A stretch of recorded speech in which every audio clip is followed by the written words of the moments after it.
جی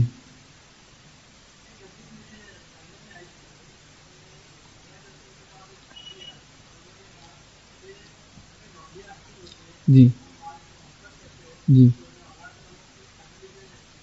جی جی جی جی جی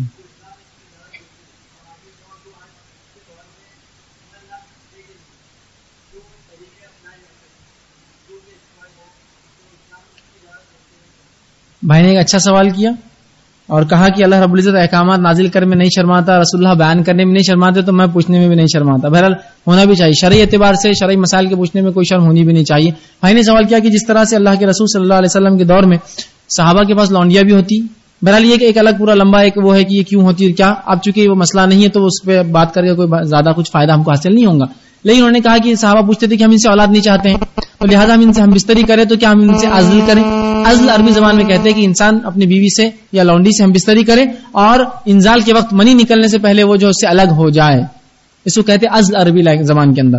تو کہا کہ ہم عزل کریں، تو رسول اللہ نے بس اس حدیث میں مسکرا دیا اور کہا کیا کوئی عزل کرتا بھی ہے، اور بس یہ کہنا بھی رسول اللہ کا جواز ثابت ہو گیا کہ انسان یہ کر سکتا ہے. تو بھائی نے سوال کیا آج کے دور میں جو چیزیں ہم حمل نہ ٹھہرنے کے لیے استعمال کرتے کانٹرسیپٹیوز، اس کے بارے میں کیا شریعت کیا اجازت ہے. تو بہرحال یاد رکھیے یہ بھی ایک بڑا سنگین مسئلہ ہے کہ لوگ نہ خود حاصل کرتے صحیح علم، نہ علماء سے رجوع کرتے ہیں، اور ان مسائل میں ایسے الجھتے چلے جاتے ہیں کہ اس کا آخری نتیجہ یہ ہوتا ہے کہ اس بچے پر بات آتی ہے جو پیدا نہیں ہوا اور اس کو ضائع کر دیتے ہیں.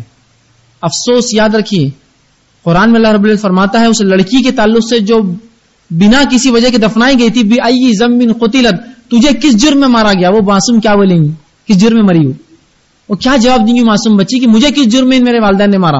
تو یہ بچے جو آپ غیر شرعی علم نہیں ہونے سے یا شریعت کا علم ہونے کے باوجود بھی آپ ان کو ضائع کرتے ہیں، جس کو ابارشن بولتے ہیں عام زبان میں، حمل کو گرانا، تو یہ قیامت کے روز اللہ ان سے پوچھیں گا بِأَيِّ ذَنبٍ قُتِلَتْ، تم کس جرم میں مارے گئے. تو یہ ضروری ہے. تو آئیے انہوں نے سوال کیا کیا ہم کر سکتے ہیں. یاد رکھیے یہ بات بھی بہرحال آج کے جدید دور میں سنگین مسئلہ ہے کہ لوگوں کو اس کا علم نہیں ہے اور پھر وہ پریشان ہوتے ہیں ہم کیا کریں، یا سمجھتے شریعت نے اس میں حل ہی نہیں دیا اس لیے شریعت کو چھوڑ دو، جو دل میں لگتا ہے ڈاکٹرز کے پاس جاؤ، جو بولتے ہیں کر گزرو. آئیے اب شریعت نے اس کی اجازت دی. عزل کی اجازت خود رسول اللہ کا دینا، اس پہ خاموشی اختیار کرنا اجازت ہے. یہ کانٹرسیپٹیو یوز ہو سکتے اور اس زمانے میں وہی ایک چیز تھی، اس زمانے وہی ایک طریقہ تھا وہ کرنے کا جو کہ صحابہ نے اس زمانے میں اس کو اپنایا.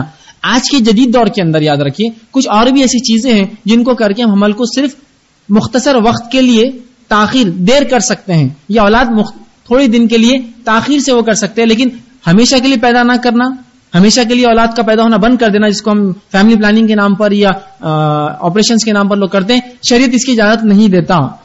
مکمل طور سے ہمیشہ کے لیے اولاد کی پیدائش کو روک دینا شریعت اس کی اجازت نہیں دیتا. ٹیمپرری وقت کے لیے کہ بھائی اولاد ایک ہو چکی ہے، میں چاہ رہا ہوں اس کی تربیت کر لوں 2 سال، اس کے بعد میں جو ہے اس کو دوسری اولاد چاہوں گا، تو یہ ایک الگ شکل ہے. یاد رکھیے یہ الگ شکل ہے. لیکن اولاد کے وجود میں آنے کے بعد ان کو گرانے کی کوئی شکل شریعت میں ہی نہیں. یاد رکھ لی. لوگ کیا کرتے ہیں، یہ سوال کب کرتے ہیں جب اولاد وجود میں آگر روتے دھوتے ہیں کہ اب ایک ہے، اب کیسا پالوں گی، کیسی پرورش، کھلائیں گے کیا. کھلانا پلانا اللہ کی ذمہ اولاد کا. آپ کون اور میں کون ہوتا ہوں؟ اللہ اولاد تو کھلانے والا. جب ہم پیدا ہوئے تھے کہ ہمارے والد نے یہی سوچا تھا اس کو کون کھلائیں گا، وہ اللہ ہے دینے والا. اب تو بھول جائیے آپ. تو اولاد کے وجود میں آنے کے بعد اس کو گرانے کا، کانٹرسیپٹ روکنے کا کوئی طریقہ ہے ہی نہیں. اب ہم کیا کریں؟ تو وہ طریقے آپ اپنا سکتے ہیں جو ٹیمپرری ہو اور اس کے وجود میں آنے سے پہلے ہو، جو ٹیمپرری ہو اور اس کے وجود میں آنے سے پہلے ہو، جو جس کو ہم کہیں گے وہ عارضی ہو اور اس کے وجود ابھی وجود میں نہیں ہے، وجود میں آنے کے بعد تو کچھ بھی نہیں کر سکتے آپ، اس کا پیدا ہونا ہی حل ہے.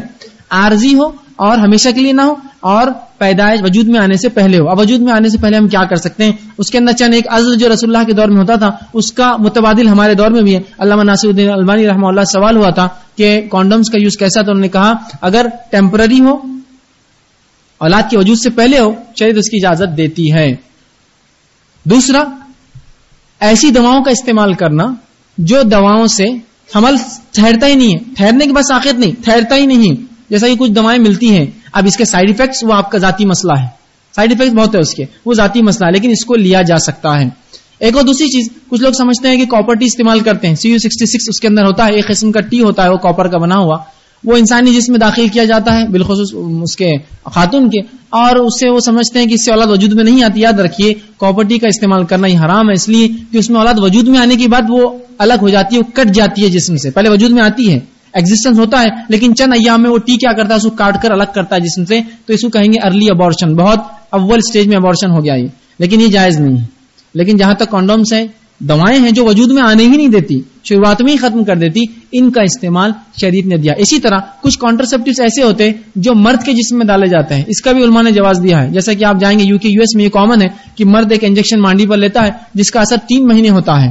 اس کے نقصانات وہ آپ کا ذاتی مسئلہ ہے، اس کے نقصانات یہ ہے کہ انسان موٹا بہت جلدی ہو جاتا ہے، یہ ذاتی مسئلہ ہے، لیکن یہ ٹیمپرری جو ہے پریکاشنز ہیں جو آپ لے سکتے ہیں. اسی طرح آپ ڈاکٹر سے کنسلٹ کریں، اور وہ ایام کہ انسان اور خاتون جو ہوتی ہے جب ماہواری اس کو آنے والی ہوتی ہے اور جب ماہواری سے وہ پاک ہوتی ہے، یہ چند ایام ایسے ہوتے ہیں کہ جب بچہ وجود میں نہیں آ سکتا، اس لیے کہ ماہواری میں اس کا پورا رحم نکل کر چلا جاتا ہے، وہ ختم ہو جاتا ہے اور نیا ڈیولپمنٹ ہوتا ہے اس کی باڈی میں. تو اس وقت میں بچہ وجود میں آ ہی نہیں سکتا ہے، کچھ دن پہلے ماہواری سے اور کچھ دن بعد تک. تو یہ آپ ٹائم پیریڈ دیکھیے، ڈاکٹر سے کنسلٹ کیجئے کہ کون سے دن ہے، 10واں 11واں 12واں، یا وہ کون سے ایام ہوں گے کہ اس کے حیض کے بعد.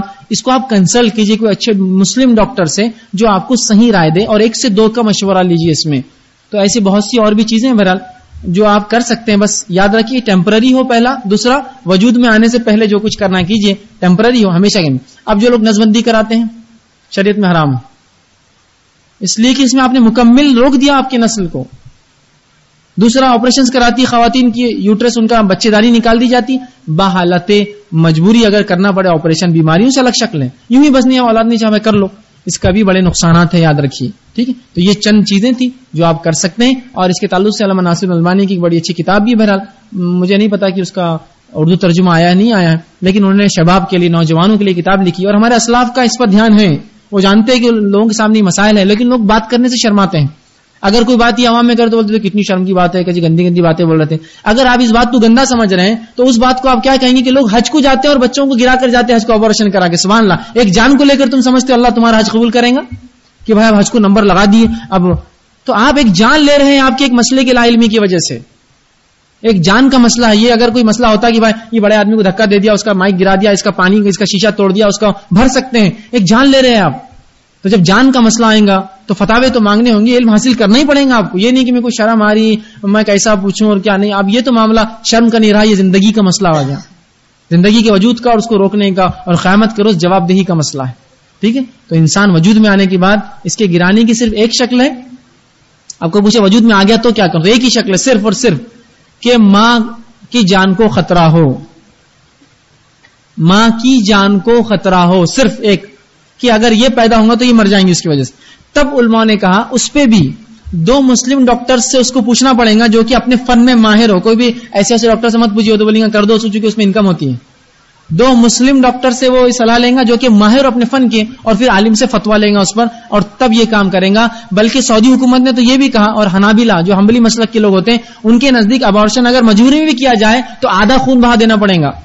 50,000 ریال، ایک خون بہا 1 لاکھ ریال ہے.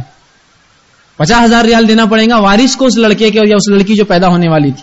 اور بہت سے لوگ تو ہم میں ایسے ہیں جو لڑکے اور لڑکیوں کو یا جب حمل میں ہوتے ہیں جا کر اسکیننگ کرا لیتے ہیں یا الگ الگ طریقوں سے دیکھ لیتے ہیں، اور لڑکی ہے وہ جب معلوم ہوتا ہے تو اس کو نکال دیتے ہیں. سبحان اللہ، ان کے لیے تو یہ آیت بالکل لاگو ہے، بیائی زمین قتیلہ، تو اس لڑکی سے ضرور پوچھوں گی تجھے کس جرم میں مارا گیا. تو یہ تو عربوں کے طریقے سے آپ نے کیا. اس زمانے میں پیدا ہونے کے بعد معلوم ہوتا ہے لڑکا لڑکی ہے، آج پہلے معلوم ہو رہا تو آپ نکالتے ہیں ان کو.